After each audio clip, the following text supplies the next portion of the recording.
Vamos agradecer ao nosso Pai por mais estes sábados podendo estar aqui neste estudo. Podemos abrir os nossos ouvidos, os nossos entendimentos para uma boa aprendizado hoje. Possamos ter as melhores conversas, as melhores oportunidades de conhecimentos. A sua bênção, Senhor, e a tua proteção sempre. Que assim seja. Graças a Deus. Assim seja. Então, estamos no último capítulo 18, os tempos são chegados. Vamos começar pelo item, retomar o item 25. Ok, vou ler um pouquinho aqui. Tá? Interrompam quando quiserem. O número de retardatários, a gente estava fazendo pela apresentação da Ju. Podemos seguir lá. A Ju, inclusive, ia aprofundar alguns conceitos de espiritualismo racional. Mas vamos por aqui pelo livro, então, por enquanto. O número de retardatários é ainda grande, sem dúvida. Mas o que podem eles contra a onda que sobe, se não lançar nela algumas pedras? Essa onda é a geração que se ergue, ao passo que eles desaparecem, com a geração que se vai cada dia a largos passos. Até aí defenderão o terreno passo a passo. Há, pois, uma luta inevitável, mas uma luta desigual, porque é aquela do passado decrépito, que cai em trampos contra o futuro jovem. Cai em trapos. Trapos, desculpe. Contra o futuro jovem. Da estagnação contra o progresso da criatura, contra a vontade de Deus, porque os tempos assinalados por ele são chegados. A Ju já está entrando.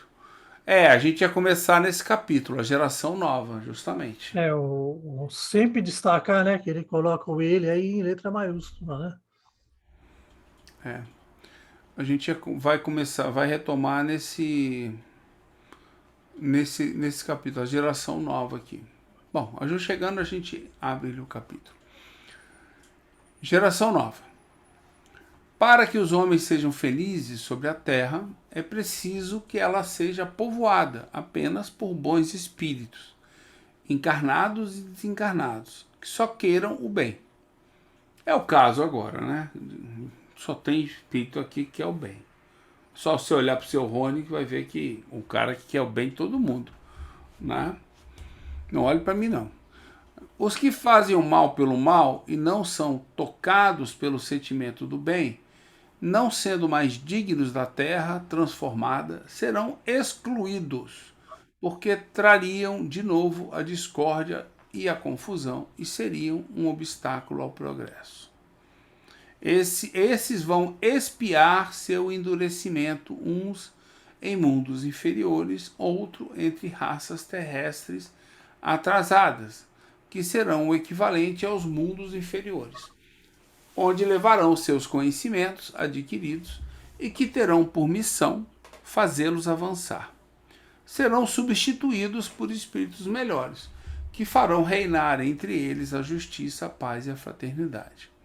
Interessante as palavras, né? Quer dizer, dependendo com o paradigma que você leia, você vai ter a impressão que tem alguém que exclui eles, ou você vai saber que você mesmo se exclui, né? De um lugar onde não te agrada, né? Ele dá oportunidade para as duas interpretações, inclusive com a questão do espiar, né? Que a gente já debateu bastante isso, né? É interessante, né? O espiar aí não é alguém que condenou você a pagar alguma coisa, né? E sim você que escolheu uma prova para passar, né? Aí, então, só para deixar essa percepção clara aí, né? Ninguém vai ser chutado para fora do mundo quando os tempos chegarem.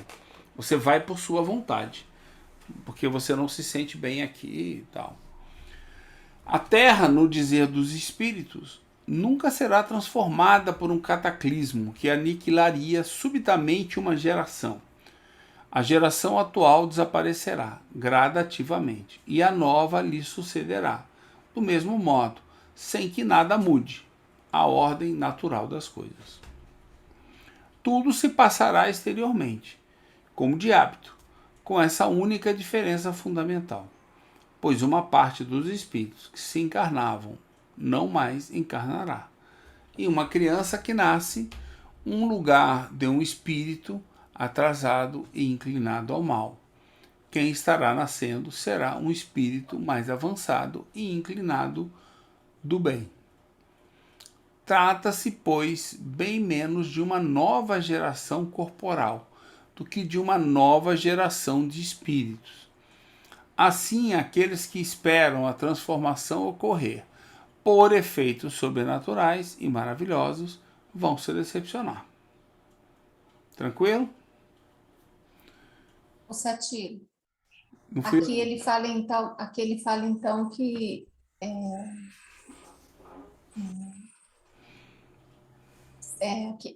trata-se, pois, bem menos de uma nova geração corporal.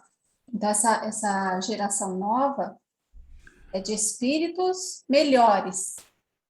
Não, ele não fala isso. Certo? Ele está falando que aqui, ó, Do que tem uma nova geração de espíritos. tudo Eu acho que eu entendi isso. É de Vamos ver, espíritos depois eu melhores que vão se reencarnar. alguns Não. espíritos melhores vão E aqueles espíritos renitentes, eles não vão ter essa oportunidade de reencarnar aqui. Não, aí a gente acabou Vão de falar. reencarnar em outros planetas. Ninguém manda eles. Eles escolhem isso, só deixa claro isso. Ah, não, isso se sabe, Você não manda. Ninguém, Satiro, cai fora daqui. Nada disso. Nós temos de Satiro vai pensar. olhar e vai falar que, olha, eu me sinto mais confortável naquela outra sala. Eu vou mudar de sala aqui, entendeu? Inclusive, o seu Rony tá lá, eu gosto do seu Rony, entendeu? Aí o seu Rony, o Roberto tá em outra sala, muito inferior, né, seu Rony? Lá no Mas final isso- ele tá. Aí ele vai. Sabe que eu tô tendo uma dificuldade tremenda em outro grupo aí, outra casa que eu frequento, de levar isso à frente. Poxa vida. É difícil. Não, mas faz parte. Não adianta A gente forçar o tem- entendimento dos outros. Não, a gente tem que tomar cuidado aí, porque é o seguinte, se a gente for pensar, né, que ele fala bons espíritos, né? Não é que ela existe. O problema é, hoje a Terra, vamos pensar a Terra hoje. A percentagem de maus espíritos é maior do que a de bom ou é menor? Aí tem que ir lá no livro dos espíritos. Hoje acho que tá meio a O meio. livro dos espíritos já faz 200 anos, eu estou perguntando hoje. A minha opinião é que hoje você tem uma briga muito forte porque você tá igualitário, mudando para o bem. Não, hoje em dia é o seguinte, tem uma frase dele que é fantástica. Os maus são atrevidos. Então eles são menos já. Não, eles são atrevidos, eles são Os menos, bons são mas eles são atrevidos. tímidos. Os bons são tímidos, os maus são atrevidos, e uma grande maioria, ela é conduzida, por incrível que pareça, porque nós temos uma educação no mundo que condiciona e o indivíduo aprende a ser condicionado. Ele faz aquilo porque ele acha que aquilo que ele aprendeu desde cedo, tem de fazer isso, tem de fazer isso, tem de fazer isso. Entendeu? Porque senão o drone voa. E o drone não é aquele drone da tua mãe, é o drone da ideologia que está, não importa qual, se é a marxista, se é a positivista, Não ou interessa. como chamem ela, mas é uma ideologia heterônoma. Certo? E tipo, Então, coloca. essa ideologia heterônoma torna aqueles que ainda não são nem bons nem maus, porque eles Coloca não no adquirem. caminho equivocado. Então, coloca no caminho equivocado. Agora, quem faz isso? Os atrevidos. O que E vai ocorrer muitos- numa nova muito- geração? Vai ocorrer que vai vir espíritos que vão falar, arregaçar as mangas e vão falar, nós vamos fazer o que tem de ser feito Espíritos para melhores. todos. Né? E, como eu E digo, aí, a muitos- metade, essa muitos grande ainda maioria que é preferem. conduzida, aí ela vai ser o quê? Dotada da oportunidade de escolha. Porque ela não tem hoje oportunidade de escolha. Você falar que o indivíduo que nasce lá aprendeu a ser condicionado por um coronel desde que ele nasceu, para ele o sucesso é ser o coronel. É o mesmo quando tinha escravidão no Brasil. Eu acho o Machado de Assis genial, porque o Machado de Assis fala o seguinte: o que era ser um homem livre na época do Brasil Império? O que era? O que é um homem livre? Era a ideia aristotélica do termo. Homem livre é aquele que possui escravo que trabalha para ele. Essa era a ideologia de homem livre. Aí você pega, dá alforria para toda aquela população negra, certo? Vamos usar o termo negro ou afrodescendente, se quiser, mas na época negro. Você dá alforria para todo mundo. Aí você chega para ele, olha, vem cá, né? Vamos trabalhar aqui. Aí ele pega e fala o que ele associou a vida inteira, que trabalha a escravidão. A vida inteira ele foi educado durante 400 anos que trabalha igual a escravidão, ou escravidão igual a trabalho. Não só no Brasil, como em grande parte do mundo. O que o trabalho é? O trabalho é considerado um castigo. Quem implantou isso? Os ditos homens que estavam no poder. Ele implantou uma ideologia em que trabalho igual a castigo. Aí o que eles tiveram de fazer para, né? Tiveram de trazer italianos, tiveram de trazer pessoas de outros países para vir trabalhar aqui. Agora você vai culpar o cara que fugiu do trabalho, se ele foi educado a vida toda, que trabalha igual a escravidão? Não. Quem foi o errado? Quem causou o mal? Foi ele? Não, ele foi só conduzido. Percebe como é que é a coisa do... Quem escreve não sou eu, é Machado de Assis. Machado de Assis, que era negro, né? Ele escreve isso, ele é genial. Mas não é só ele. Todos os grandes abolicionistas, aqueles que raciocinavam, a mesma conclusão. Nós estamos criando algo pelo qual nós vamos pagar caro. E foi verdade. Tivemos de trazer mão de obra de fora. Porque a mão de obra daqui, você podia pegar e chegar para ele, vou te dar um salário mínimo hoje, vamos considerar, vou te dar 15 mil para você trabalhar. Você vai me dar 15 mil para eu voltar a ser escravo de novo? A resposta que eu queria te dar.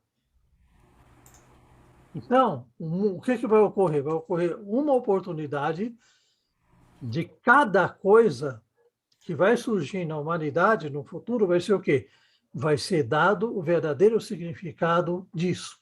O indivíduo vai querer aceitar ou não. Aí sim, porque ele não vai ser condicionado, ele vai ser colocado diante de escolhas. Por enquanto, 90%, 80% do povo é condicionado sim. Porque eles não entendem, eles não conseguem entender. Eles são alfabetos funcionais, eles não têm capacidade de compreensão. Não tem.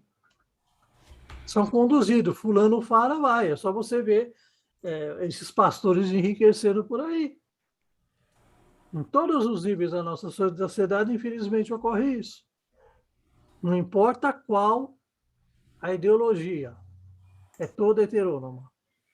O Conde, o trabalho braçal, ele parece que foi sempre considerado para súdito e escravo. Agora, já um trabalho intelectual, né, que trabalha com o pensamento, trabalha com a mente, com as ideias, aí era coisa de, vamos dizer assim, de... Olha, eu vou falar uma coisa para vocês. Eu vou falar uma coisa para vocês que foi o seguinte. Foi uma assim, uma experiência que na época me chocou muito, mas vou contar para vocês que eu tive essa experiência porque eu estava na minha primeira faculdade, estou lá na USP, e de repente o pessoal comentou, sabe quem vai dar aula inaugural? Fernando Henrique. Mas onde ele vai dar aula? Ele vai dar lá nas sociais. Eu lá sabia quem era direito Fernando Henrique, não sabia nada.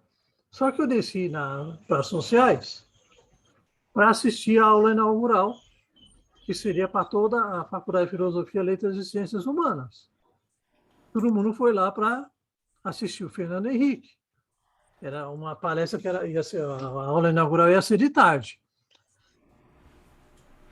Aí esse homem, eu falei, bem, aqui aí eram muitas pessoas lá, né? E você calouro, quietinho lá na sua, viu gente de tudo quanto que era a faculdade do campus assistir a palestra inicial do Fernando Henrique Cardoso. Aí esse homem pega, a palestra dele era assim, como dizia fulano, Como dizia Cicrano, então isso aí é colocando citações de autores. Nenhum trabalho de pensar sobre as citações. Aí ele começou a entrar na polis grega.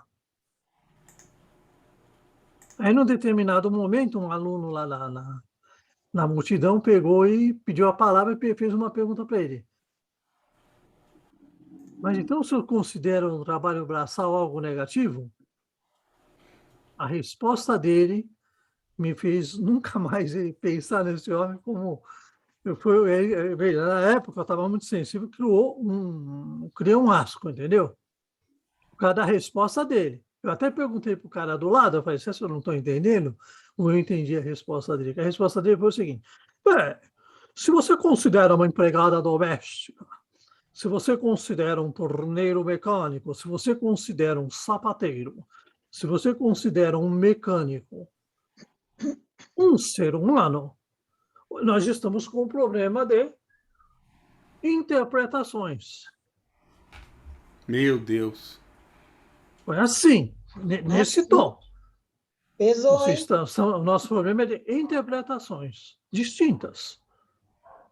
Aí eu virei para o cara e falei, ele está falando exatamente isso que eu estou ouvindo? Era um aluno veterano da área da sociologia. Depois eu fui inquirir, né? Os outros, sim, ele está falando exatamente isso que você está ouvindo. Agora, qual a educação que o senhor Fernando Henrique teve? Uma educação em colégio, na época, militar, que ele é filho de um general. Agora, qual colégio militar, onde foi, não me interessa. Mas eu digo assim, ele teve a educação básica. Agora, quais as educações que depois ele teve? Por isso que eu digo, não existe diferença entre uma proposta positivista e uma proposta marxista. Ambas são idênticas, eles não se enxergam. Mas é algo totalmente heterônomo. Agora, eu criei uma bronca com ele, porque eu lembrei, minha mãe foi empregada doméstica. Minha mãe capinou roça.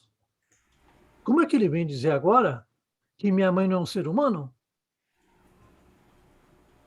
E eu criei uma antipatia muito grande por esse homem.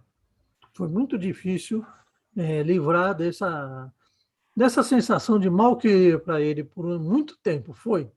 Porque não podia ver esse homem, não podia ouvir falar desse homem. Por causa disso, que na época pegou na minha veia aquilo lá. Hoje eu ouviria ele e sentiria a pena. Se eu tivesse ouvido hoje, eu falaria, iludido, trouxa, tá achando que é mais que os outros. Né? E eu acompanhei ele, eu lembro que ele terminou a pré-eleição e ficou muito tempo andando lá pela faculdade. Eu digo uma coisa para elogiar ele, é um excelente dançarino. É verdade, ele pegava lá as professoras, dançava, que não. Agora, isso da época ele era senador, tá?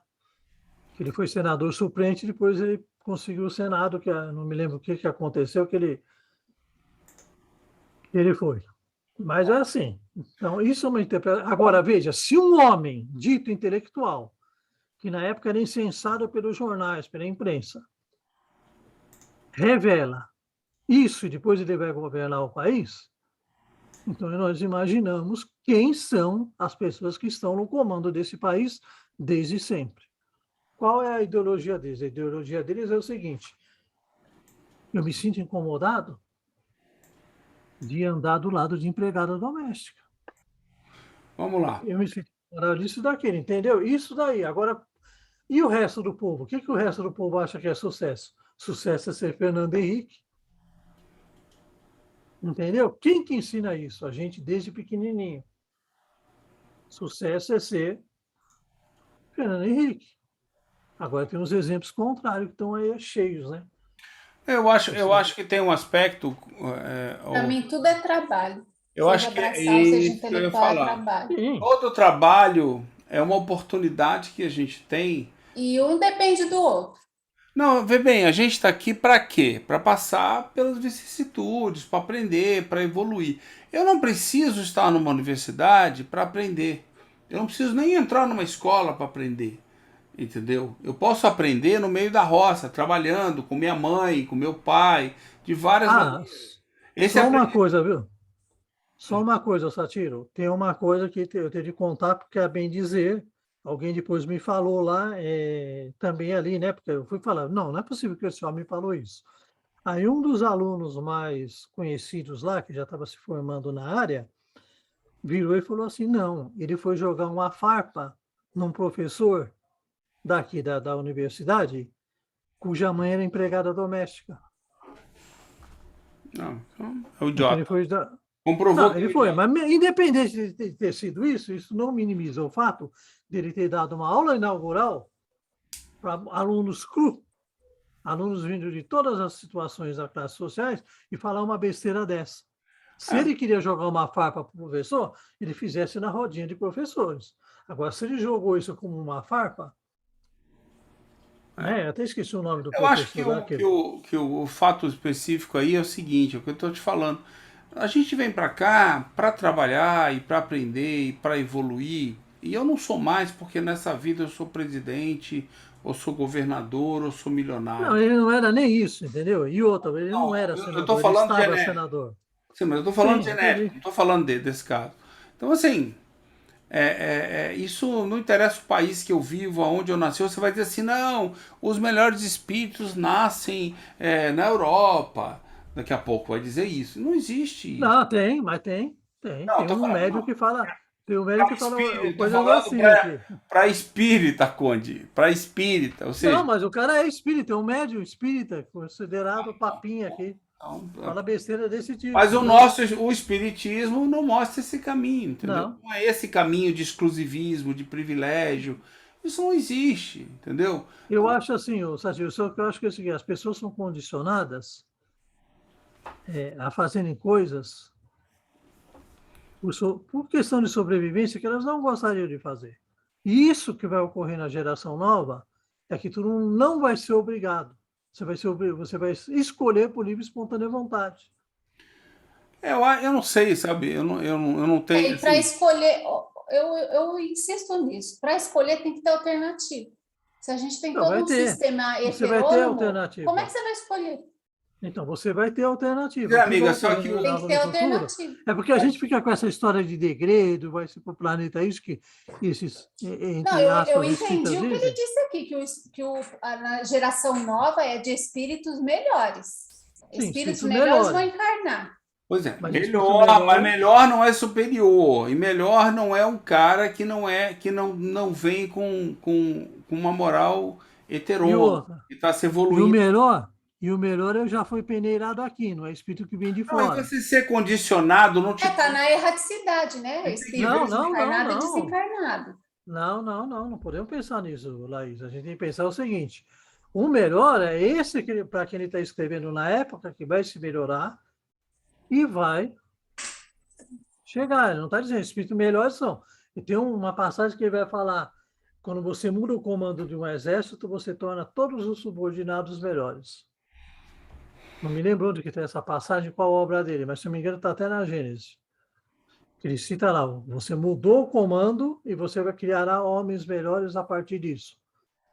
Por quê? Serão educados de uma outra forma e terão como exemplo a seguir. Então você vai preparar uma geração melhor. É que assim, essa condição de heteronomia, vamos ser realistas. A gente está em busca, alguns adquiriram ela em maior ou menor grau. Nós somos condicionados, estamos moralmente iniciando a nossa, eu odeio essa palavra, gestação, nem nasci ainda, que desgraça. Não. Eu odeio esse fato que Kardec nos traz. Então, assim, nós estamos muito distantes do mundo autônomo. Então, esse sonho deixa para mais adiante, entendeu? Agora, a gente tem que lembrar o seguinte, qual o sentido que faz eu vir para cá? Ele melhorar moralmente. Eu vejo que o mundo autônomo ele já existe, só que a gente não se apropriou ainda. A ideia autônoma já existe no mundo. A ideia gente não se existe, só que apropriou. a apropriação dele não é opcional e nem escolhida. E por nem ignorância, a maioria por ignorância, porque só está apresentado para nós a moral heterônoma. Mas esse é o nosso papel, a gente nasceu. Aí se é Sócrates, né, que que tem a moral autônoma, né? Sócrates. Ele foi um dos caras que trouxe isso. Então, aí a gente lista Sócrates, Jesus, e quanto mais a gente aprofunda aí nos pensadores da humanidade, a gente vai percebendo o que é moral autônoma e heterônoma. Então, só que o quanto se fala disso nas escolas ou em família, na sociedade? Eu A acho gente que... está tendo contato a partir do espiritismo, Mas a ponta é o seguinte, não adianta você... querendo recuperar lá o século XIX, Pois né, é, da amiga, maneira mas que Kardec essa... pensa e fala, Mas a solução o não conhecimento tá... que ele tinha. Mas a solução não está em você disponibilizar o conhecimento para as pessoas, se elas não querem. Exige uma evolução interior de cada um. Não, o querer é individual, de cada um. Pois é. Então, querer, você vai falar assim, automaticamente, se eu estou oferecendo uma universidade, o cara vai querer e vai ser um cara melhor. Não, a evolução moral não depende, não parte necessariamente disso. Ô, Sátiro, o Felizmente. problema do pensamento... A ideia é o seguinte, quando a gente pensa assim, será povoada por espíritos melhores, né, por bons espíritos, encarnados e desencarnados, que só queiram o bem. Qual que é a ideia? Que eles estão na erraticidade, porque ele está falando aqui, encarnados e desencarnados. Vamos lá, deixa eu falar um negócio aqui espíritos... primeiro. Tá, vamos embora, acabar a discussão então. Desculpa. Não, desculpa. Continua aí, desculpa, te interrompi. Não, o que eu ia falar, esses encarnados e desencarnados já estão aqui. Sim. Estão aqui na erraticidade porque desse se a gente está planeta. achando, vai vir de fora, vai vir de não sei onde, o que é isso? É heterônomo. Não, Conde, estão na erraticidade desse planeta aqui. Não, mas aqui ele diz que na são dimensão espiritual desse planeta. Mas aqui desencarnados e desencarnados. E os desencarnados estão onde? Sim, mas está dizendo ambos. Está dizendo que aqui, encarnado, já tem espíritos bons. O problema é o quê? Não existe espaço para eles mostrarem que eles são. A maioria do povo é condicionada, e não é nem bom nem mal. A maioria da população desse planeta é condicionada. Ou está vivendo momentaneamente numa personalidade que não permite que ele mostre o que ele é realmente. Bom, vamos lá. Entendeu? Ju, me ajuda aí, Ju. Eu agora fiquei confuso. Eu estou com a apresentação aberta aqui. Quando você não chegava, eu não abria. Você lembra o slide que a gente parou? Eu não anotei. Anotei e joguei fora o papel, desculpa. Amigo, aqui tá aí, tem 11, mas... Pois é, então tá certo, vocês estavam certos, que eu tô achando que a gente realmente... A minha marcação era anterior, não sei. E tem 11, porque tem toda uma teoria que a gente ficou de ver na apresentação. Pela apresentação eu matei isso. A gente foi até o 11, né? Vê na apresentação onde que tá o 11, porque eu não sei se daí... Página 23. Como temos dito, a marcha progressiva da humanidade se opera de duas maneiras. Lenta, gradual, é isso mesmo, imperceptível. Melhoramento dos costumes, foi isso mesmo que a gente discutiu. Nas leis e nos hábitos. E movimentos relativamente bruscos, rápidos. Traça-se de um cataclismo moral. Está discutindo... Aí a gente a humanidade chegou a um período de transformação diante de um presente efêmero. 12. Quem tem aí meditado... É isso mesmo. Acho que a gente começa no 12, não é? Ou é no 11? Ó, sempre quando eu anoto porque é o que a gente vai ler. Então é o 11, tá bom. Então é isso mesmo, pessoal. E aí tem coisas interessantes que a gente trouxe aqui que vale a pena a gente seguir pela apresentação dela. Por isso que 11. Então vamos embora. Vou projetar aqui o 11 para vocês. Já estou com ela aberta aqui. Pra gente seguir. Espera aí. Página 399, Sati? Aí a página Isso, eu não sei, eu nunca ajudo. A página eu não ajudo ninguém. Cadê? Tá aqui. Compartilhar. Então tá aí. Então desculpem, minha impressão estava errada, de vocês estava certa, nós estávamos no 11. A gente chega lá de volta na nova geração, que é lá no final. Que nós a gente já estaria acabando A gente realmente está bem no começo, ainda falta muita Ó, coisa. só uma coisa, Satírio, a 11 nós lemos no dia 17/10. Eu tenho marcado aqui no meu livro. É porque lá eu vi a 25. Então você não veio, Ju, na outra por acaso? Semana passada? Eu Semana, Eu deixei Não, anotado amigo, aqui, tem semana passada 15. foi os fluidos. semana, Ah, semana sim. passada foi Sábado live. passado foi os fluidos, a gente não Não estudou a teve, eu Gênesis. nem lembro. É, É porque Eu tem e o todo seu um, Rony, eu quê? marquei o 15 também. tem 11 todo foi um 17. trecho do espiritualismo racional aqui que a Ju acrescentou, que é bem interessante e que a gente não E passou por se isso. estamos no 15, então nós estamos apressadinhos, né? O seu Rony estava certo. É isso mesmo que eu estou E falando. nós chamamos ele de retardatário. Não, não é. Nós somos aceleratários, na verdade. Então, Nós somos aceleratários, na verdade, entendeu? O seu Rony, ele é o cara normal, entendeu? É um sujeito normal. Nós somos aceleratários, na verdade. Então, pronto. Então, vamos lá. Temos aqui o 11. Eu vou ler um pouquinho, tá? Interrompa aí. Como temos dito, a marcha progressiva da humanidade se opera de duas maneiras: lenta, gradual e imperceptível, melhoramentos nos costumes, nas leis e nos hábitos, movimentos relativamente bruscos e rápidos. Trata-se de um cataclisma moral que devora em alguns instantes a instituição do passado, sucedido por nova ordem que se estabelece aos poucos, na medida em que a calma se restabelece e se torna definitiva. É isso, Ju? Isso. Você quer ir comentando? Quer ir. É isso que a gente estava falando, é logo de cara aqui, né? Lenta, gradual e imperceptível. Então, menos ansiedade, né? Mais calma. Ainda tem uns milhões de vidas para a gente chegar em um mundo melhor, onde todos seremos mais evoluídos, igual o seu Rony, entendeu? Mas assim, Eu vamos acho mais que aqui devagar. o que ele está falando é, por exemplo, em alguns períodos, em determinados momentos, vem pessoas ali em determinada região, ajuda-se a mudar aqueles hábitos, né? Faz uma mudança nos costumes das pessoas, traz um novo entendimento, mas isso é uma mudança local, e ela às vezes não se reflete de uma forma tão expressiva fora daquele limite. Pelo menos é esse meu entendimento. E Sim, aí existem outros movimentos que são relativamente bruscos e rápidos. E aí é o que ele está falando, é um cataclismo moral que devora em alguns instantes as instituições do passado.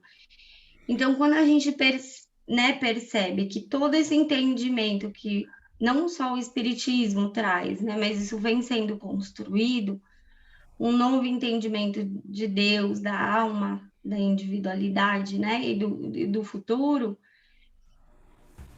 isso traz uma nova base para um novo mundo. Se busca uma nova moral, que é isso que ele vai aprofundar daqui para frente. Então, quando você começa a entrar em contato, né, com todo esse entendimento, isso traz um despertar, faz sentido, porque essas ideias já estão nesses espíritos que estão aqui encarnados, porque são espíritos que estão inclinados ao bem. Então, quando se ouve, né, se aprende, se compreende essa questão desse novo fundamento da moral, isso já faz sentido para esse indivíduo, porque ele também tem essa busca dentro dele. isso. Né? Então, o que ele fala surgiram homens novos, ou melhor, regenerados. As ideias levadas pela geração que se extingue deram lugar a ideias novas da geração que surge. Então, isso já está dentro dessa geração que vem surgindo. Mas está como? Daquela forma que ele falou, né? Você desencarna, e você passa em revista tudo que você aprendeu, pede uma nova oportunidade, porque ele fala que a vida lá no 14, né? Ah, não, é mais para frente que fala isso. Pode seguir, amigo, que eu acho que ele vai falar, então. Para quem viver bastante para vivenciar as duas versões da nova fase, parecerá que o mundo novo sai das ruínas do velho. O caráter, os costumes, os hábitos, tudo mudou. Deve-se a que, de fato, surgiram homens novos, ou melhor, regenerados. As ideias levadas pela geração que se extingue deram lugar a ideias novas da geração que surge. A humanidade chegou a um desses períodos de transformação. Um desses períodos, não é um único período, né? Ou, se preferirem, de crescimento moral, que é vindo à humanidade. Da adolescência passa a idade adulta. O passado não satisfaz mais as suas novas aspirações, suas novas necessidades. Já não se pode mais ser conduzida pelos mesmos meios, não se prende mais a ilusões e prodígios. Amadurecida, sua razão pede alimentos mais nutritivos. Ok? Achei interessante aqui, ó, períodos de transformação. Um desses períodos, né? A humanidade chegou na época de Kardec. Então, outros estão vindo, vieram. Diante de um presente... Porque um dos outros dois períodos ele vai colocar como Moisés e Cristo. Ah, é? Moisés, o Deus único, que é o que ele trabalha lá na E Gênesis, agora é o né, no período do capítulo 1. Espiritismo. Moisés, o Deus único, que vai trazer, né, o entendimento do Deus único. Aí depois ele traz o Cristo, né, como fundamento da moral, e depois o surgimento do Espiritismo. Ah, tá. Então ele se refere aos três momentos. Tá bom. Que eu entendo que são períodos que foram significativos para a humanidade. E aí, quando a gente estuda todo esse contexto histórico do espiritualismo, de tudo que a gente viu, é a própria humanidade que necessita, né, de alimentos mais nutritivos para a sua razão. Porque aqueles que se tinha pertencem ao mundo velho, já não satisfaz mais essas inteligências. Porque a ciência já rompeu com tudo aquilo que a gente estudou nos capítulos precedentes. A Então nós estamos construção do vivendo, nosso planeta, o céu e a terra, o firmamento. Nós estamos vivendo esse período, então, de transformação. Regeneração. Sim. Nós já estamos vivendo. Diante de um presente efêmero. 12. Quem tenha meditado sobre o Espiritismo e suas consequências, sem se limitar aos fenômenos, compreende que ele abre à humanidade um novo caminho, descortinando os horizontes do infinito. É o que você acabou de falar, o terceiro momento. É o Espiritismo. Ao iniciá-la nos mistérios do mundo invisível, o Espiritismo mostra seu verdadeiro papel na criação. Papel perpetuamente ativo, tanto no estado espiritual quanto corporal. O homem não caminha mais às cegas, sabe de onde vem, para onde vai e por que está na Terra. O futuro se mostra a ele em sua realidade livre dos preconceitos, da ignorância e da superstição. Não é uma vaga esperança, mas uma verdade palpável, tão certa quanto a sucessão do dia e da noite. Sabe que seu ser não está limitado a alguns instantes de uma existência efêmera, que a vida espiritual não cessa com a morte, que já viveu, que reviverá ainda e que não perde o que adquiriu pelo seu trabalho. É uma grande conquista, né? Encontra em suas existências anteriores a razão do que é hoje, reconhecendo que, pelo que o homem tenha feito hoje, pode concluir o que será um dia. E que ele está falando da lei de progresso, né? Você não perde o que você adquiriu pelo seu trabalho e as suas habilidades não são benefícios que Deus te deu, são conquistas suas. E aí ele está falando, né, desse despertar daquelas perguntas, de onde eu vim, para onde eu vou, se a alma é imaterial, porque ela tem necessidade do corpo para crescer, para se desenvolver.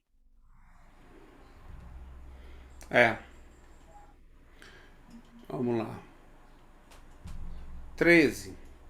Com a ideia de que a atividade e a cooperação individuais na obra geral da civilização são limitadas à vida presente, não havendo nada antes dela nem depois, o que o homem está fazendo para o progresso futuro da humanidade?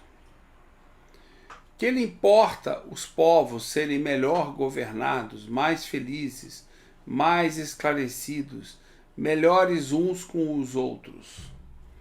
Não podendo ter frutos, esse progresso não estará perdido para ele? Que adianta trabalhar para os que virão depois, se nunca os conhecerá? Se são seres novos que por sua vez retornarão ao nada. Sob o império da negação do futuro da individualidade, tudo se reduz às mesquinhas proporções do momento e da personalidade. Não. Pelo contrário... Só um momentinho, Satiro. Aqui ele fala que a alma criada no momento do corpo, né? E quando o corpo morre, não tem nada. Se fosse... Então, e daí aí ele fala, né, com essa ideia de que a atividade e a cooperação individuais na obra geral da civilização são limitadas à vida presente, né? É tudo agora, não tem vida futura, né? Isso, essa ideia então, o que importa, aí é aquela ideia que a gente estava lendo no Céu e Inferno, né? Isso. Justamente. Porque ele está trazendo a ideia materialista, que era o domínio, né? Era o que dominava. Meantismo? E aí ele está trazendo os questionamentos. Meantismo. E você acredita que, que não existe nada depois da morte? Por que você se preocuparia em constituir uma sociedade mais justa? Com governantes, né, que governem para todos. Sim. Mais felizes, esclarecidos, melhores uns com os outros. É isso que ele está perguntando, porque esse é o fundamento da moral proposta pelo espiritualismo, né? Uma nova sociedade, com uma nova base. Se você não vai ter fruto disso, o que importa? O que adianta você lutar por uma sociedade ser melhor, para que todos tenham oportunidade, se você não vai colher esse fruto? Porque, né, pensando o progresso, está perdido para ele. Que importa que tudo progrida, tudo melhore. Eu não vou estar aqui, então eu vou curtir o agora, o presente. Ele fala que adianta trabalhar para os que virão depois, se nunca os conhecerá? Se são seres novos, que por sua vez retornarão ao nada. Então, a ideia da alma criada junto com o corpo, e na hora que o corpo... Sim. Não há nada depois da morte. Falece, não tem nada. Isso, a ideia do nada. Então, é uma ideia de viver totalmente egoísta mesmo, orgulhosa e egoísta. Daí, eu sempre fiquei pensando, né, lá, porque... tinha mais acesso acesso não, mais estudo em cima do Evangelho segundo o Espiritismo, e lá fala bastante de egoísmo e orgulho. Então, a gente vai vendo as raízes do orgulho e do egoísmo, né? A gente vai vendo nessas ideias que a própria humanidade trouxe, né? Aquela pessoa pensou daquela maneira, divulgou o pensamento dela, e muitos têm ressonância e outros não. É mais uma ideia para as pessoas poderem escolher e ir com ela ou não. Só isso. Não é nada. Vai de cada um. Vai do desenvolvimento individual de cada um seguir esse caminho ou não. Entendeu? Ou seja, ele está mostrando que não faz sentido você seguir isso. E daí pensar que eu, espírito, desenvolvi o egoísmo e orgulho, eu por mim mesma. Dá a impressão que isso já está em mim.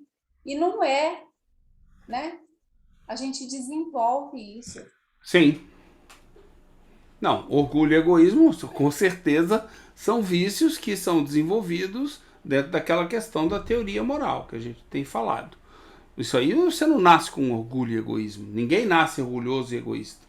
Você Eu desenvolve. falo assim, caramba, eu admito, eu faço uma autoanálise e falo assim, caramba, eu sou orgulhosa, egoísta mesmo, mas como que eu consegui isso? Eu já nasci assim, Não, egoísta, orgulhosa, ou eu me tornei aqui? Aí você tem que, aí começa a perceber as ideias que você concorda e as ideias que você não concorda. Aí é, você vai percebendo de onde vem, né? E se tem você coisas tem que você não. ressonância com essas ideias ou não. Mas cuidado, Rô, que assim, tem coisas que você não vai perceber nunca, porque não é dessa vida e você não lembra das vidas anteriores. São atos que você cometeu em vidas passadas, em milhares de vidas. Não, eu tô pensando é agora, na vida atual. A que passou, Você quer pensar como que. passou, eu já tive Não, pois é, mas eu estou o dizendo. benefício dela, é essa aqui. Mas não existe isso. Você está falando como materialista, não espiritual, não como espírita. Não existe isso no espiritismo. O que passou importa sim, porque lá você teve conquistas, você teve lá evoluções, você adquiriu virtudes e também pode ter adquirido vícios. Você teve aprendizado, você adquiriu inteligência, conhecimento. Tudo isso vem com uma nova encarnação. Você traz parte disso, no mínimo, para você agora. Então importa sim. Agora, você não lembra dos fatos que te levaram a ter essa coisa ou não.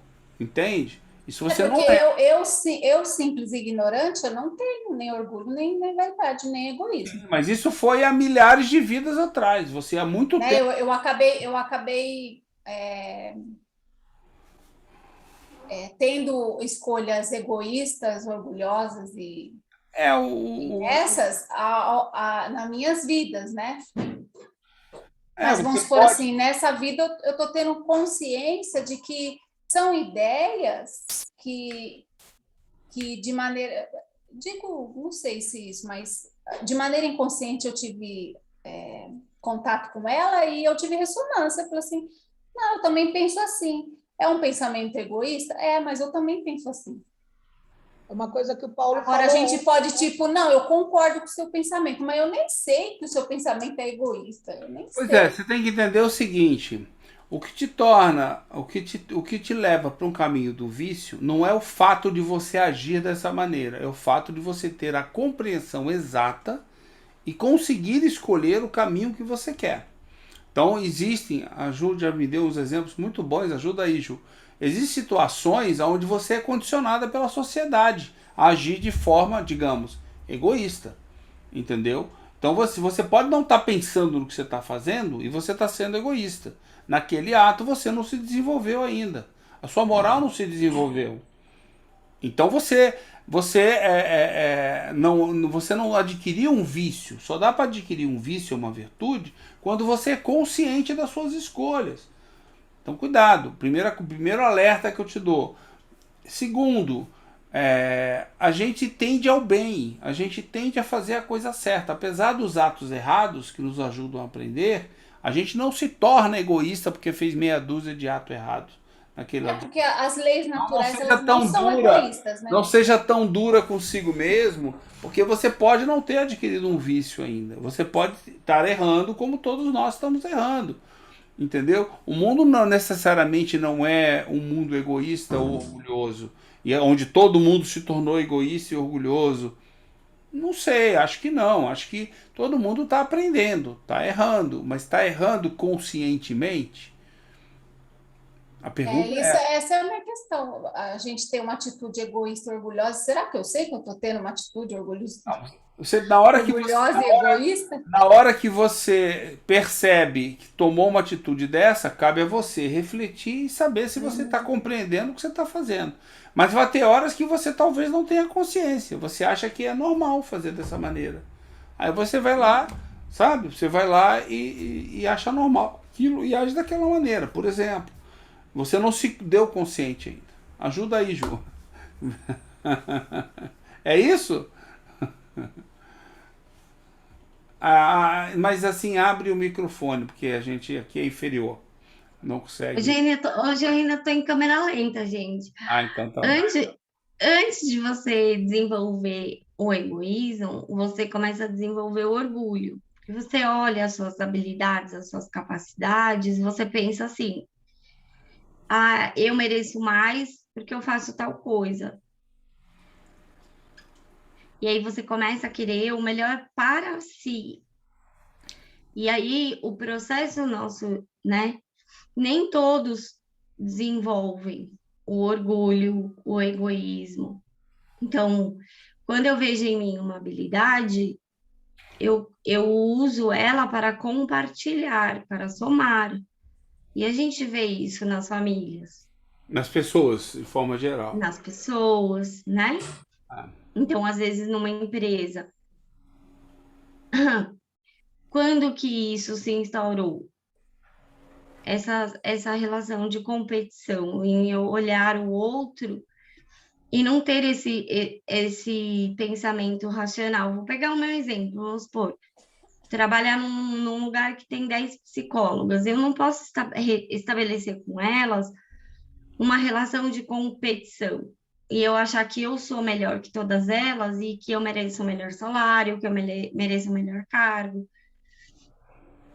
E sim ter esse olhar de que cada uma tem a sua habilidade, mesmo que estamos na mesma profissão. E estabelecer uma relação de cooperação e não de competir. não, e Então, percebe, nem todos desenvolvem isso, o orgulho. E aí, né, eu gosto bastante do exemplo que o Paulo dá lá, né, a gente simples, ignorante, bem primitivo. Então, se eu vou caçar um animal maior e desenvolver ali uma técnica ou montei um instrumento que me possibilite caçar um animal maior, isso é para alimentar mais pessoas, para é, garantir a subsistência do grupo. não porque Geralmente a ele não gente vai. tem isso em nós, né? Essa inclinação, essa vontade de compartilhar. Mas, de repente, ali eu comecei a falar, não, fui eu que desenvolvi essa faca, então eu vou comer sozinha e se sobrar eu dou para alguém. Então, eu estou desenvolvendo em mim o orgulho. É. Não, por exemplo, o nosso próprio grupo de estudo. Estarmos aqui compartilhando conhecimento, o nosso melhor conhecimento, ajudando os outros, tudo isso é o que é? Coloca a gente no lado oposto do orgulho. O aprendizado que eu tenho, eu compartilho com os outros. Cada um de nós tem um aprendizado. Entendeu? Quer dizer, não é de graça que a gente tem um modelo onde não tem uma pessoa que ensina a gente. A gente aprende em grupo, cooperando e não competindo. Não, eu sei mais que a Juliana, que é a coordenadora do grupo e faz as palestras. Entendeu? Não, sabe, mas eu quero o lugar dela. Ou então eu quero ser um coordenador que nem ela. Entendeu? Nós somos coordenadores aqui do grupo, mas tem outras pessoas que são também, né? Coordenadores do grupo aqui. E não existe um destaque maior para um ou para outro. Tem coisas que uns sabem um pouco melhor, outros sabem um pouco menos. Mas não quer dizer que amanhã você não vai saber igual a outra pessoa. Né? Então, o fato da gente estar disposto a entregar o que a gente tem para os outros é cooperação que a gente está falando. Isso nos coloca completamente afastado. Entendeu? Isso vale para todos os ambientes. Pensa em você, na sua família, como coopera, né, Ju? Um excelente exemplo. A gente coopera para o outro melhorar, para ajudar o outro. Quer, sabe? Ajudar os nossos pais, ajudar um irmão, ajudar um amigo da família. A gente coopera. Ah, mas existem situações onde sem um lá, tem um cara que não quer cooperar? Existe, mas naquela situação específica por um momento. Se aquele cara fizer aquilo em todas as situações, em todos os momentos, talvez realmente eu comece a admitir que aquele cara está no caminho de se tornar orgulhoso. Entendeu? Uma pessoa orgulhosa, pode ser. Porque também não é nessa vida que ele vai, eu imagino, que ele vai se tornar orgulhoso. Ah, não, passei essa vida, sou orgulhoso. Vai ter que ser várias para o cara adquirir o vício. Inclusive isso dificulta, né? Porque você falou, eu não estou lembrando do que eu fiz para agir dessa maneira. Eu simplesmente adquiri aquele hábito. E aquele hábito não é bom. E ele se tornou um vício. À medida que eu fui aprendendo, fazendo, eu acabei adquirindo um hábito ruim. É um vício. Então a gente não é tão ruim assim, até porque eu acho que muitos de nós cooperam. Ah, mas tem gente que está indo, como o Conde falou. Tem gente que vai no embalo? Tem. Esse cara é consciente? Não, nem pro bem nem pro mal. Nós temos momentos, nós todos aqui, eu acredito, temos momentos que vamos no embalo em algumas coisas que a gente não aprendeu ainda. Em outras, a gente tem plena consciência do que está fazendo. Entendeu? Então, tem que lembrar disso. Tem muita coisa para a gente aprender em muito lugar. Eu posso ser muito bom num lado e pior no outro. Então, depende da situação que você me coloca. Entendeu? E se a gente pensando ontem o Paulo foi falando, né, no nosso estudo, eu fui refletindo. Quando ele leu aquele trecho, né, a felicidade é compartilhada. Nossa. Toda vez que acontece algo de bom, assim, pra gente, algo que a gente espera, e não tô falando de coisa material, assim, né? Você não quer guardar para você, você quer compartilhar, você quer dividir aquele sentimento com a sua mãe, com o seu esposo, né? Com os seus E filhos. você quer que os outros alcancem aquilo também. Tem que ter situações onde você quer trazer a pessoa para ela participar daquela felicidade. Você quer que ela seja feliz. Por exemplo, e quando a gente, né, vê assim, vamos pegar até o exemplo do EPT. Quando a gente começou a ver, isso faz sentido para mim, nossa, eu quero estudar isso, vamos levar esse estudo, vamos compartilhar, né? É esse sentimento, né, de querer compartilhar e o bem que isso faz para mim, que faça também para o outro. E é muito bonito quando a gente, né, faz que nem um estudo como o de ontem, depois a gente recebe as mensagens. Nossa, quanta mensagem, né? Eu me senti tocada em vários momentos. Aquilo foi para mim. Eu E me as pessoas senti percebem, né, Ju? emocionada. As pessoas Então você percebe. o entrosamento do nosso grupo, como o próprio Paulo, eu não li para vocês, me mandou uma mensagem, né? Falando que ele ficou muito feliz com o estudo de ontem, que ele percebeu, como é que ele falou, tipo assim, que teve grande repercussão, realmente funcionou. O que a gente queria estudar, ele percebeu que as pessoas estudaram, viram, compreenderam. Ele quis dizer isso para mim hoje de manhã, entendeu? Ele me mandou uma mensagem agradecendo. Mas isso aí ele não precisava ter mandado. Nós todos sentimos isso, né? Quer dizer, eu já indiquei para meia dúzia de pessoas, falei, ó, já está publicado, vai lá e vê, entendeu? Vai lá e vê que você vai amar, você vai gostar muito, tá muito legal.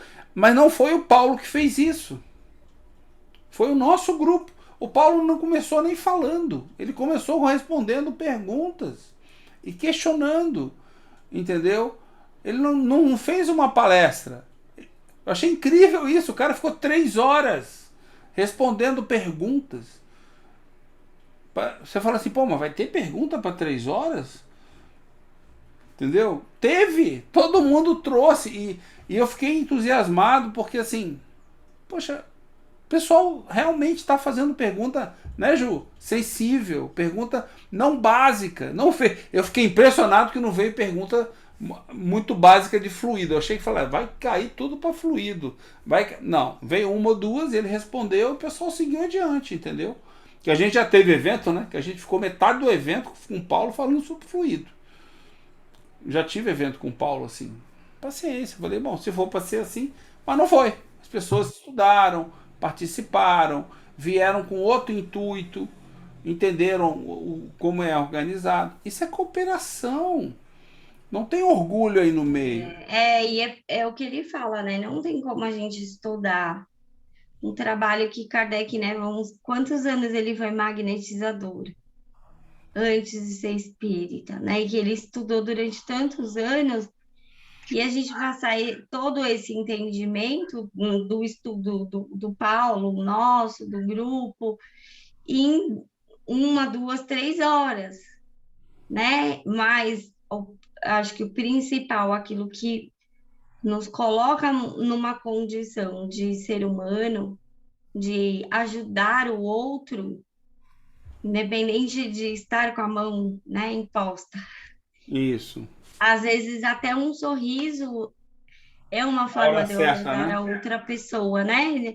De ir lá e dar um abraço, falar, tô aqui, eu acredito que você vai superar, Não, e você vamos chega seguir na hora junto. certa, né? Isso é importante para mim, Na hora certa que a pessoa precisava da tua ligação, ela recebeu a tua ligação. né? Isso é um processo de você, né? Às vezes você tá trazendo ali um despertar de cura para a pessoa e você nem percebe, É. só com uma palavra, né? Às vezes uma palavra, ela é tão importante e às vezes ela marca tanto a gente, tanto para o positivo, né? Para o bem quanto para o mal, Justamente. né? Tem uma Então, outra coisa, né, Ju, que ele falou ontem, eu achei assim fantástico, foi do livro, né, dele estar de cabeceira, porque cada vez que vai lendo, cada vez que você vai estudando, quer dizer, a percepção da gente vai ampliando e a gente vai enxergando muito mais coisa e detalhes que a gente não via, né? Isso. sim, tem gente até que brinca quando eu falo, tá em tal item, capítulo tal, item tal. É estudo, gente, né? É você tá lá, estudar, aprofundar, é dedicação. Eu fico pensando, né? Kardec estudou tantos anos, né? O magnetismo e depois quanto ele se dedicou ao estudo da doutrina espírita, né? Em termos de diálogo, em dúvidas, às vezes a dúvida de uns, né, podia suscitar uma dúvida nele e em outras pessoas e os espíritos ajudarem. Então é igual a gente, né? Se estabelece essa relação. O que a gente também tem limitações, né?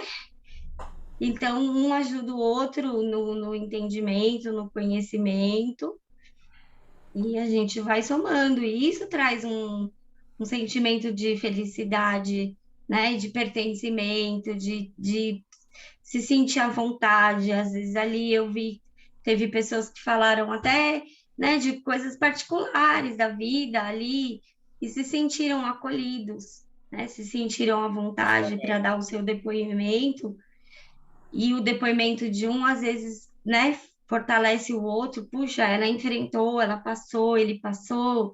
Eu também posso passar, não estou sozinho. Aquilo que o Paulo falou do grupo é uma coisa que, né, faz muito sentido para mim.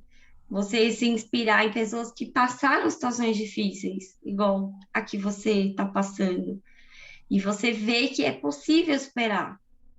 De que forma? Você que vai construir a sua forma, não existe mágica, né? E Não eu tem um fiquei muito processo feliz. escrito, não existe um processo escrito, determinado, que vai funcionar para todo mundo. Não, Não existe. Cada um é um não. indivíduo, cada um E funciona é de maneira isso. diferente. Isso é entender o processo de cura, entender que somos É individual. diferentes uns dos outros e que a gente tem que, né, buscar a nossa força, nosso caminho para superar os desafios, porque isso faz parte da matéria. Mas a gente não é matéria, a gente é espírito, a gente é maior que a matéria. Não, e assim como o médico estuda a autonomia, a anatomia, tudo mais, a gente estuda a nossa anatomia, que é o espírito, é a alma, como nós funcionamos. Aí você não quer nem estudar isso e já quer uma fórmula mágica para fazer alguma coisa para o bem para o próximo. Calma, acho que é a minha, sabe? Vamos com calma, vamos primeiro cuidar da gente, se entender, aprender, estudar. E quando a gente está fazendo isso, não tem um momento determinado. Agora, às terças-feiras, eu vou fazer o bem. Você faz o bem a hora que você, todo momento, com todas as pessoas, a não ser que você viva enclausurado, sozinho, dentro de uma casa.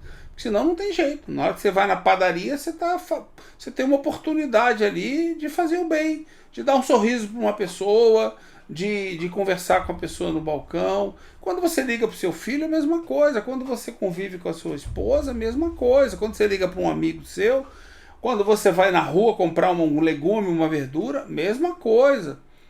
Esse é o dia a dia, da gente mostrar o que está aprendendo. E em alguns momentos a gente tem que parar para estudar. para saber o que está fazendo. Quanto mais a gente souber, mais fácil fazer o bem. Eu vejo dessa maneira, né? Eu achei interessante também o Paulo falando de emoções, né? Que a gente, por exemplo, a depressão, né? Ansiedade. E em 2016, eu assisti algumas palestras dele e era para mim difícil entender como que entender que esses tipos de emoções não é da alma, não é do espírito, que são emoções provenientes do corpo, né? Aí, depois de começar a ler o livro Autonomia e também ver mais palestras do Paulo, ele falando sobre o espiritualizacional, e agora li umas 10 páginas do livro do Paul Janet, porque eu quero primeiro ler esse daqui, o Céu e o Inferno, para depois pegar o outro para ler. Aí hoje eu já consigo, eu já entendo uns 70% já. E eu lembro que eu comentava com um amigo meu, né, da Casa Espírita, e ele falava, não, de jeito nenhum, isso é o espírito, é a alma, é a partir dele, né?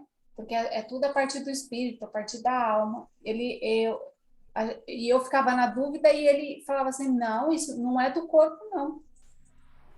Até mesmo Então, porque mas aí se você você está vai, falando se você da vai depressão decidir, ou da emoção, Rô? da emoção. Se você vai Depressão é uma decidir, doença.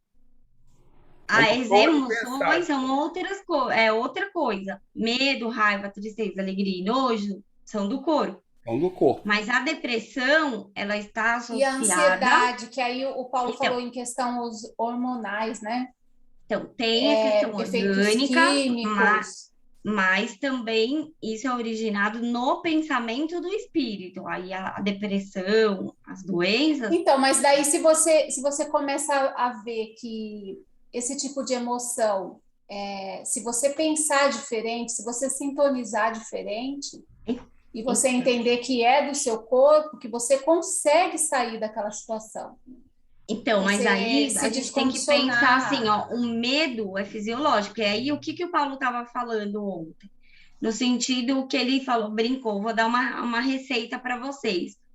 Quando você tá porque o que é você sentir medo? É quando você está numa situação que você se sente ameaçado, a sua sobrevivência. Você desencarnado, alguém pode tirar a sua vida? Então o espírito Isso, não vem, tem corre por atrás de que você e ter fala assim: medo, né? Ter eu vou essa te emoção. matar. Eu vou te matar. Você olha, se você usar a sua razão, você vai olhar para ele e falar assim: mas esse espírito não morre, não tem como você me matar. Porque o que ele vai excitar? As suas vulnerabilidades, que ele estava falando. Aqui eu consigo esconder o que eu estou pensando. Lá na espiritualidade, não. Porque aqui eu posso verbalizar uma coisa e pensar outra. E você não tem como saber. Encarnado.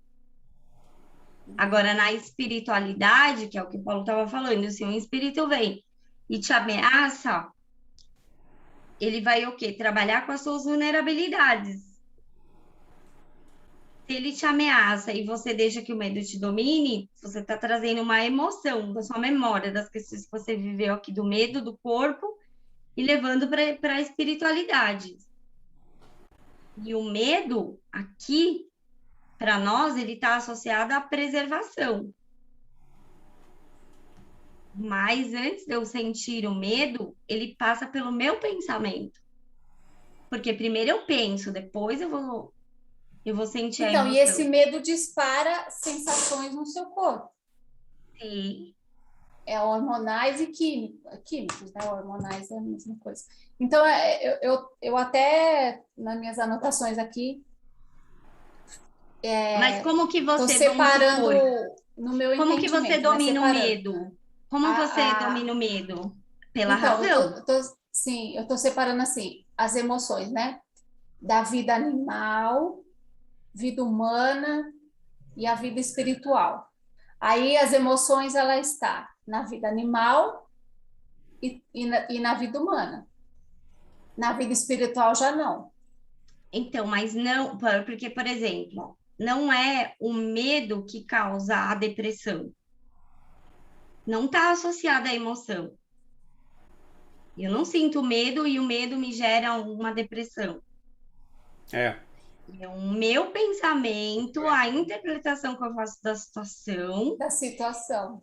e aí existe os medos reais, por exemplo, eu estou dirigindo, eu tenho que estar em estado de alerta, porque eu posso bater o carro, então eu tenho que saber o momento que eu vou frear, o momento que eu vou dar a seta para entrar, e senão eu posso tirar a vida de alguém. E a minha Então, aí o própria. medo ele Não estaria é o na vida medo. humana.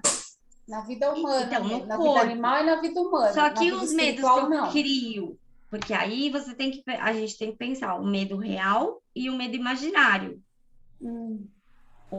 né? E esse medo imaginário, ele traz um adoecimento psíquico, que depois vai alterar o físico. Mas isso se instaura no pensamento do espírito, não é no corpo. O corpo vai trazer Na sintomas. vida humana. Oi? Se instala na vida humana. Na vida do espírito, não. No corpo, mas vamos supor, eu sou aquilo que eu penso. Então, se eu penso dessa forma, não importa se eu estou encarnado ou desencarnado, porque encarnado eu já estou na espiritualidade. Sim. Tem uma estrada Tudo faz gigantesca parte. para caminhar. É que talvez você tenha confundido que uma depressão causa medo. O medo não causa depressão. Porque o Na espírito verdade, ele não tem por que ter medo, trabalhar né? a depressão, a gente vai trabalhar com a tristeza. O medo está associado à síndrome do pânico, É que é um verdade, está outro certo. transtorno. Entendeu? Então, você tem medo de algo que está no seu pensamento. Porque, por exemplo, No real você não gera um existe. sintoma, mas aquele sintoma, ele está acontecendo por uma questão química que está acontecendo no seu Então, corpo, por gerado isso que eu pelo seu falei, o medo pensamento. é do corpo. Sim, Porque você, espírito, não tem por que ter medo. mas a depressão Então, não. O mas medo é aí do você corpo. tem medo aonde? Vem no pensamento, pela forma que você está vivenciando a situação. Então, depois procura na Revista Espírita, que o Kardec trabalha com espíritos que têm criações fluídicas do pensamento. Ela vivencia aquilo que ela acredita no pensamento dela. Então, ela desprende de noite, ela acredita que ela está no inferno. A gente estudou isso no capítulo dos fluidos. No próprio capítulo dos fluidos, tem um exemplo acho que é Cantaline, agora eu não vou lembrar o nome dela. É uma citação que está na Gênese, nas criações fluídicas. Ela tem a emancipação da alma, o que ela faz? Ela imagina que ela está com Satanás, que ela está batendo palma para ele, que ela está passando por um lugar cheio de fogo, que eles querem matar ela se ela não fizer aquilo que eles querem. Isso existe? Para ela existe. A pessoa que fala para mim, eu tenho medo de morrer, eu vou morrer. Ela vai morrer? Ela está tendo um ataque cardíaco? Não, mas para ela é real. E o corpo dela vai real. ter todas as sensações e o coração Então, vai ela se vai ter o comportar como sintoma. vai acelerar. Entendeu? Um exemplo bem fácil, tipo quando você está assistindo Big Brother. Eu não assisto. Então, assista um dia que é a eliminação, só para você perceber. Não gosto. Você vai ver que eles têm um aparelho que mede o batimento cardíaco deles, de todos que estão sim. ali no paredão. Então, o que acontece? Toda vez que ele vê um familiar ou ele vê o apresentador, antes dele ver, os batimentos cardíacos dele estão normal. 60, 70. Quando só dele ver o apresentador, o batimento cardíaco dele sobe imediatamente para 150, 148, 149, 139. Mas o que ocasionou isso? O pensamento, gente. E o pensamento alterou imediatamente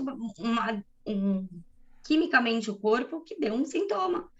Só que ele não associa, porque a atenção dele está tão voltada para: será que eu vou sair? Será que eu não vou sair? Será que eu vou ser eliminada? Minha família veio, o público gostou de mim? Então, esses são os questionamentos que eles descrevem. Agora, se é uma pessoa que não está ali numa situação em que a atenção dela está focada em outra coisa, e ela está gerando esse tipo de pensamento: as pessoas não gostam de mim, eu estou em perigo, eu estou em perigo, o batimento cardíaco dela aumenta, porque existe uma reação química do medo para ela sair daquele lugar. Só que, em verdade, ela não está em perigo de vida. Mas ela vivencia como se ela estivesse morrendo, porque aí já deu sintoma. Tá cardíaco, o batimento dela alterou. Então, ela vai pro hospital: eu estou tendo uma parada cardíaca, um infarto. Não, você não está. Porque daí eles medem, fazem eletro, tudo, e a pessoa não está. Mas para ela é real tudo isso. Então, mas tudo vem do pensamento. Quem pensa é o espírito. E aí ele vai fazendo uso do quê? Da razão e aí, né, são técnicas que a gente precisa usar, trabalhar, para que ele vá fazendo uso da razão e não deixe que a emoção domine. Ensina o domínio para a pessoa, é isso? Oi? Está ajudando a pessoa a aprender a se dominar. Então, mas não adianta você virar para a pessoa e falar assim: você tem que controlar. Não, porque ela não consegue controlar. Ela já não sabe fazer isso. Entendeu? Tem que achar uma maneira dela descobrir como é que isso é feito e ela aprender. Aí Mas ela vai... Ela não se colocar nas situações que ela percebe que vai desencadeando. Então, mas não é ela que se coloca. Às vezes ela está dentro de casa e a crise de pânico vem. E aí? Ela não está num lugar que ela está em perigo. É aqui, não é o lugar. Eu tenho um amigo meu que não anda de avião por causa de pânico. Exatamente. Ele tem uma crise de ansiedade e para ele é real. Para ele é real. Não adianta você... Ele Ele já andou muito de avião, mas aí ele parou de andar recentemente. Ele voltou a parar de andar de avião porque para ele vai morrer. E se o filho dele for viajar de avião, ele tem uma crise. Entendeu? Mas isso está no pensamento, não está no corpo. Isso vai refletir no corpo. Sim, mas é do pensamento, é do espírito. E aí as questões que a gente, né, pode aprofundar, né, as sensações, as percepções dos espíritos. A sensação no mundo espiritual é a mesma que aqui no mundo físico? Não, porque a gente não tem a fisiologia, mas a gente tem as memórias. É onde você sente, por exemplo, imagino que seja o mesmo mecanismo que faz com que pareça que eu estou com sede. No mundo espiritual. Não existe essa possibilidade.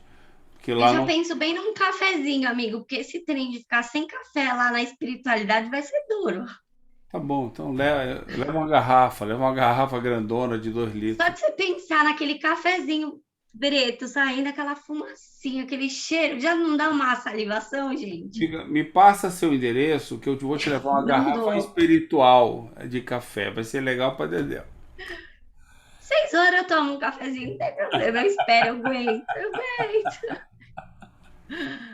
Vamos ler mais um pouquinho? Mas é complexo, viu, Rô? Vai devagarzinho. Gente. Eu acho que eu já consegui avançar um tiquinho, que eu já consigo separar, né? A vida animal, vida humana e vida espiritual. Agora, tenho que listar ali todas as emoções, sensações, sentimentos de cada um, né? Então vamos embora. Mais um pouquinho, no mesmo item, né? Pelo contrário, que amplitude a certeza da perpetuidade de seu ser espiritual dá ao pensamento do homem. O que pode ser mais racional, mais digno do Criador, que a lei segundo a qual a vida espiritual e a vida corporal são apenas 2 modos de existência que se alternam para cumprir o progresso. Legal isso, né? Isso eu achei muito interessante ontem, acho que eu comentei já com vocês, ou foi de manhã. Aquele toque do Paulo, a gente tem que se conscientizar que a gente é um espírito, né? Quer dizer, que a importância da gente saber e realmente visualizar que nós não somos, né? Quer dizer, nós somos espíritos. Inclusive eu fico pensando, se eu já sou tão maravilhoso, satiro, eu como espírito eu devo ser impressionante, né, Conde? Devo ser um cara... Você não quer um autógrafo meu, não? Vamos em frente. Que pode ser mais justo e mais consolador. Vocês não dão bola para mim mesmo, né? Pelo amor de Deus.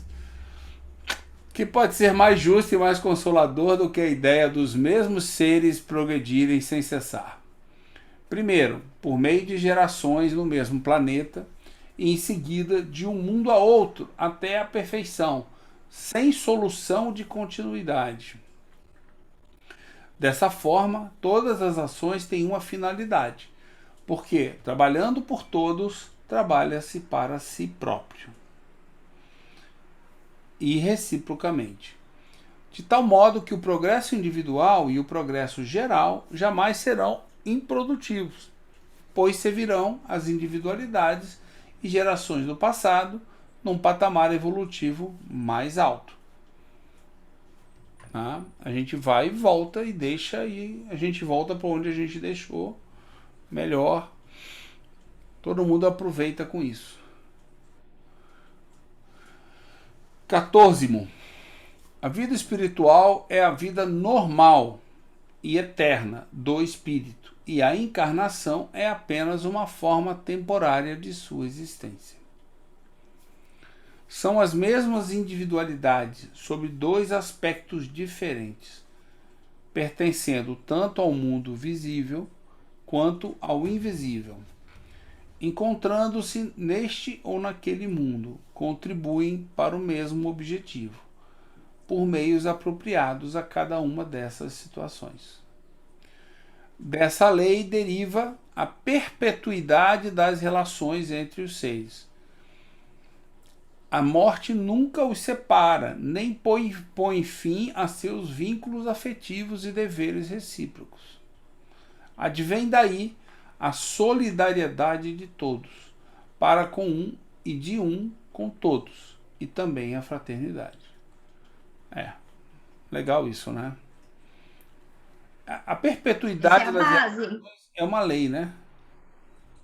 Oi, amigo. A perpetuidade das relações é uma lei. Né? É que ele está falando da lei de progresso, Sim.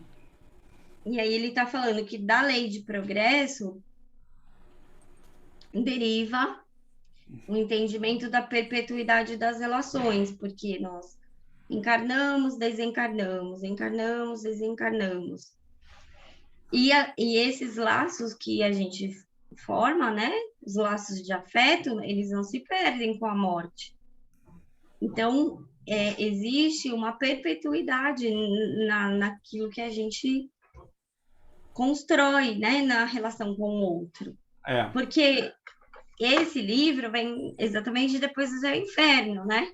Para onde eu vou? Vou para o céu, vou para o inferno. E se meu filho, né, cometer um erro, ele vai estar condenado ao inferno e nós nunca mais vamos nos ver?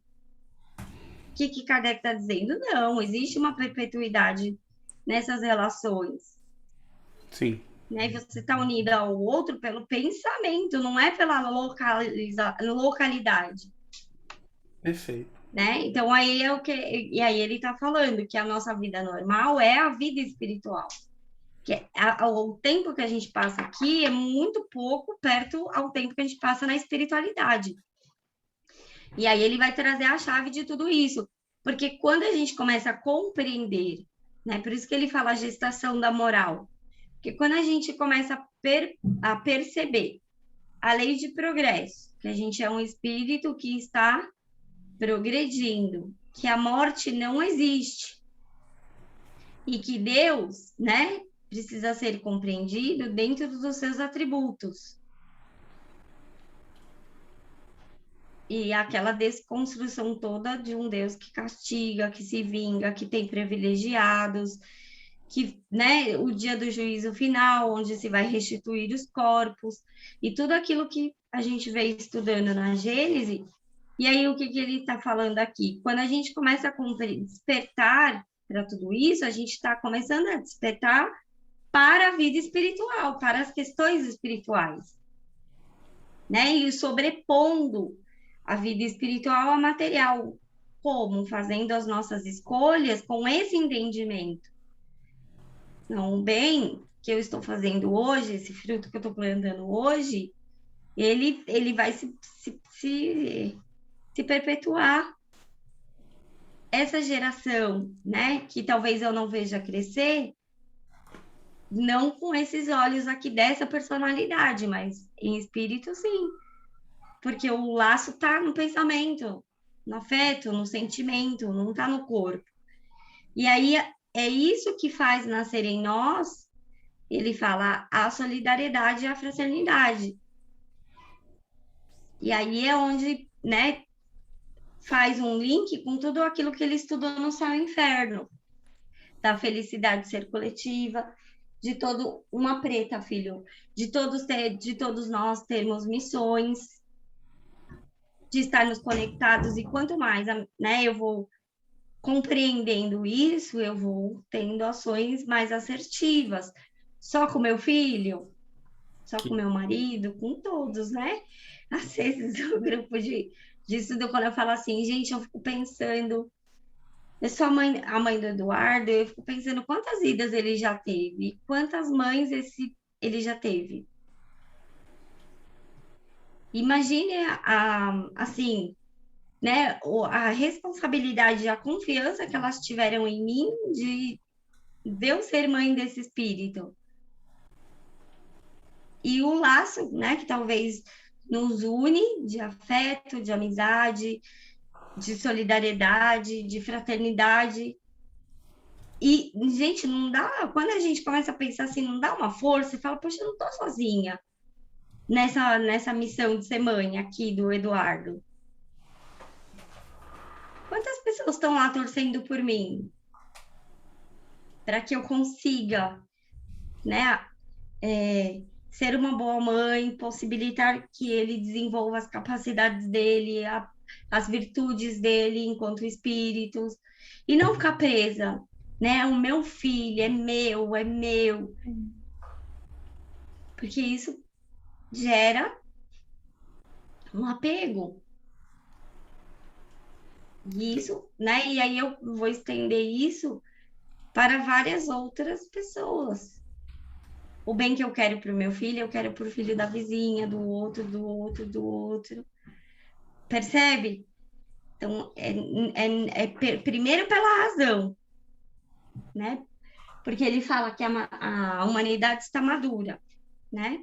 Para buscar pela razão que é esses alimentos mais sólidos. É o entendimento, a compreensão e, né, colocar as ações neste sentido. E aí essa é a base, né? Que é aquelas mesmas 3 palavrinhas que ele usa lá no Céu e Inferno, tá lá no capítulo do céu, lembra que a gente comentou no estudo de quarta-feira? Fraternidade, liberdade e igualdade. Que a gente, né, vai agir pelo dever, livre, consciente. Aí tudo que ele trabalha na Revista Espírita. A gente só é livre, só é um agente moral quando a gente faz escolhas pela razão, sem o condicionamento, né? A solidariedade, quando eu sou solidária, eu estou desenvolvendo o quê? A igualdade de direitos, de deveres para todos. E aí é onde ele vai aprofundando nisso. Essa é a base desse capítulo, né? A chave, né? Do que ele está falando. Perfeito.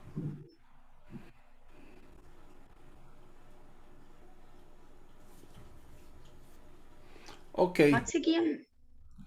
Acho que dá tempo de ler mais um. Mais um pouquinho. Os homens somente viverão felizes na terra quando estes sentimentos tiverem entrado em seus corações e costumes, pois então adequarão a ele suas leis e instituições. Esse será um dos principais resultados da transformação que se realiza. Como conciliar os deveres da solidariedade e da fraternidade com a crença de que a morte torna os homens, uns em relação aos outros, eternamente estranhos? Ele continua lutando com essa dualidade, né? No sentido de mostrar como é que se resolve isso pelo outro jeito, né? Pela lei da perpetuidade de relações, que une todos os seres, o Espiritismo fundamenta esses dois princípios nas leis naturais. Faz deles não somente um dever, mas uma necessidade. Pela lei da pluralidade das existências, o homem se relaciona ao que fez e ao que fará com os homens do passado e os do futuro. Já não pode dizer que nada tem em comum com os mortos, pois uns e outros se encontram constantemente neste e no outro mundo, para ascender juntos a escalada do progresso, prestando um mútuo apoio. Olha que lindo que ele coloca, ascender juntos, ninguém vai sozinho, né? A conquista, ela é uma transformação individual, mas ela reflete no entorno, no coletivo, e isso mesmo. né? E não é só, que é aquele exemplo que o Conde deu dos militares, é aqui da Gênese mesmo, é nesse capítulo. Então não adianta um ser bom no meio onde todos têm ali aquela ideia invertida de que eu sou autoridade máxima e os outros têm que me obedecer. Mas a gente vai ver isso mais para frente.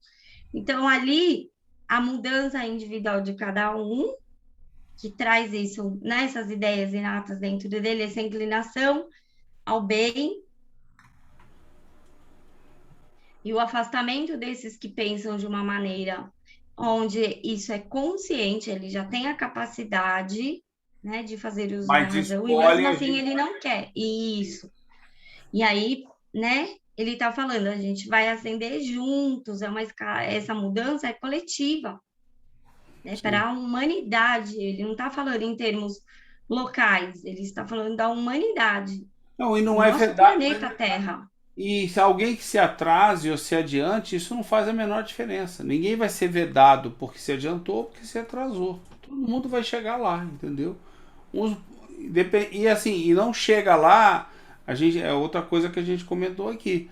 Cuidado, porque você não evolui num todo, você vai evoluindo em certas partes. Então, em certas partes, uma pessoa é melhor. Nessa mesma parte, a outra pessoa é pior. E vice-versa. Tem uma outra parte que é ser melhor e que pode ser pior a outra pessoa. Ou seja, isso não classifica ninguém, nem para lá e nem para cá. Isso simplesmente é a evolução moral que está se desenvolvendo de maneiras diferentes em cada um de nós.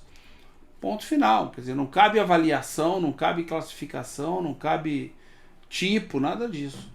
Né? Só para eu entender a química e a física, acho que eu vou demorar umas 20, 30 encarnações assim, para compreender esse trem. Tem problema. O Paulo te explica. O Paulo te explica. Eu também. Né? Vamos lá. A fraternidade não mais se restringe a alguns indivíduos unidos pelo acaso durante a curta duração efêmera de uma vida, mas é perpétua como a vida do espírito, universal como a humanidade, a qual constitui uma grande família, onde todos os membros são solidários uns com os outros, qualquer que seja a época em que viveram. Tais são as ideias que resultam do Espiritismo e que serão provocadas por ele entre todos os homens, quando estiver universalmente difundido, compreendido, ensinado e praticado. Do sentimento de fraternidade nasce o de reciprocidade e os deveres sociais, de homem a homem, de povo a povo, de raça a raça. Desses dois sentimentos, bem compreendidos, inevitavelmente surgirão instituições mais proveitosas ao bem-estar de todos.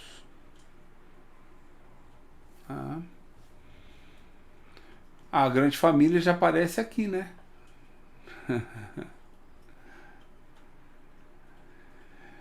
Eu acho que a gente para aqui, né? São 5h50. Porque essa parte aqui é mais... Então vou anotar aqui. Paramos no 14º.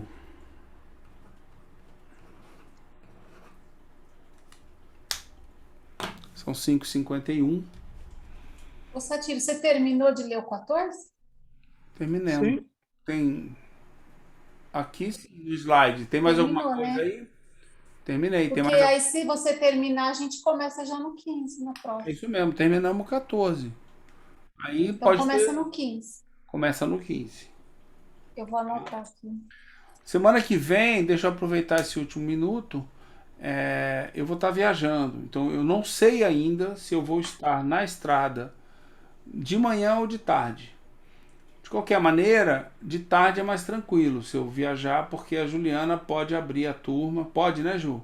Pode assumir e abrir. Ou seja, na pior situação, se dirijam ao grupo e lá a Juliana passa um link. Entendeu? E aí vocês usam o link da Juliana, a Juliana grava e depois me passa o material, né? E então, só para deixar isso daí, se eu puder, se eu não estiver na estrada, eu não vou conseguir ir na estrada, eu vou estar estudando com vocês, com certeza, tá bom? E aí eu já avisei o pessoal de manhã também, do céu e inferno. Vamos lá, quem pode fazer um encerramento aí pra gente? Vamos escolher alguém que nunca aparece. Marlúcia, aparece aí para fazer a oração de... Né? Marlúcia está aí escondida. Ou ela já foi embora? Nem sei. Já foi embora. Ela é rápida que nem um raio. Eu vou pegar ela na próxima vez antes dela sair. Me aguarde. Me aguarde. Então vamos lá. Hoje o Mário não apareceu. Ele está lá meio sonolento, dormindo. Em Portugal. Então vamos, vou fazer uma oração de encerramento aqui para todos nós. Deixa eu só fechar aqui. Não.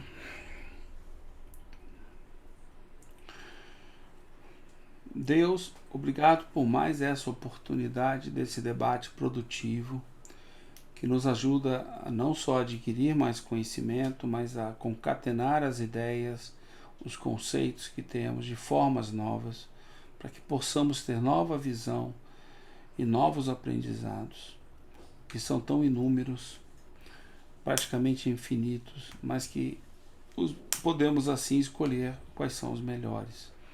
E como dissemos hoje, aprender a fazer escolhas dentro do bem, de forma consciente.